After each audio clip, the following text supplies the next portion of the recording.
Đợt nó cứ đi lục bát từ chó chua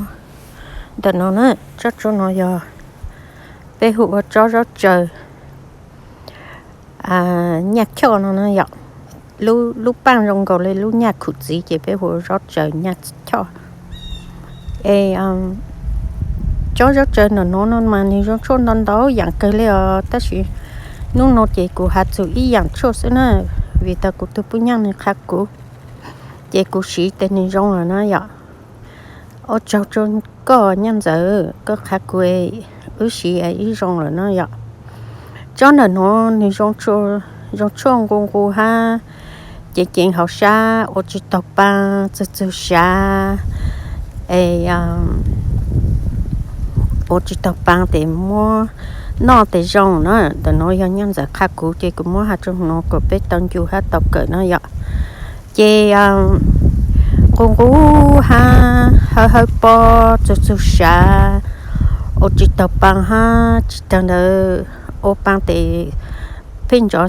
xé nó tổ chức lắng tôi là dọc chị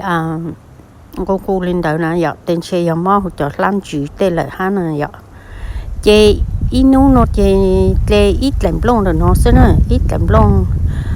lê ít lại ót lại nó ít ra nó ít làm lông rồi nó xứ lê ít làm lông rồi nó tê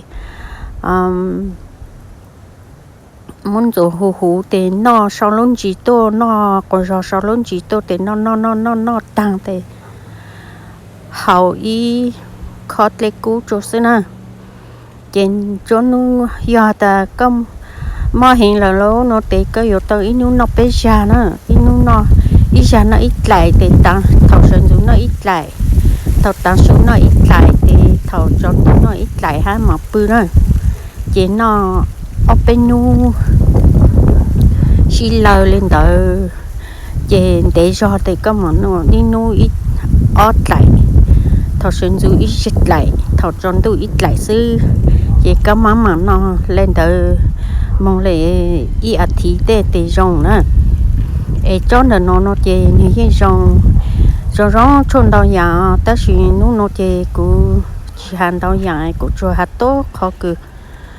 rong của hai po chuyện học xa ở bằng cc đạo sư của lô hạt cho chôn là nó đi lên đó cho chôn là nó lúc bên mình cả hồ oyster plan nó nữa oyster plan rồi lúc đây hồ oyster plan rồi bên mong tế bên hồ rót trời là cam plong rót trời nhạt cho nó sẽ nữa còn lúc bên mình cả thì oyster plan thì mình rót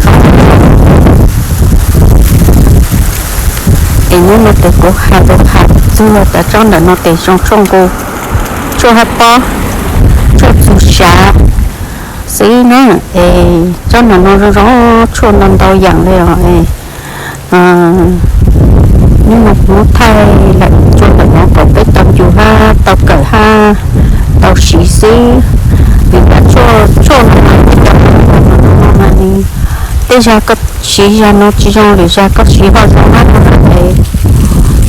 do cái xí tao dạng chỉ trong rồi bây giờ cũng xí cho nó ha thì bây giờ thì yêu tục khóc thôn đó như cháu thì yêu xí để chỉ trong cho yêu ha nữa lúc bát chú cho nó để lên nó nữa cô bà lên là nó hạ lên là nó xí cho nó để cho chơi nữa nó cũng bắt để cũng cho hai trong chung cũng cho hết bao cho chuyện học xa cho chỉ tập bằng xe cho để môn đón đón nhà cho bé xí nữa xí nhà nó chỉ trong là xí nhà to nữa bé cho mong về môn đón đón nhà cho bé xí xí lì nhà chỉ trong là lo xí nhà nó nữa nó cũng hành cho oyster plan cho chờ là cắm lông thì cũng hành lúc sau lên nó sẽ cho mình lúc xưa hành cho cũng sai ha cho cũng cởi cho nó ha của cho nhân giải cho tôi khác của ấy cũng xí sản rong là nó ấy của cho nhân giải ha eo cho nó em bắn bài ó. Chú nói gì? Chú nói gì?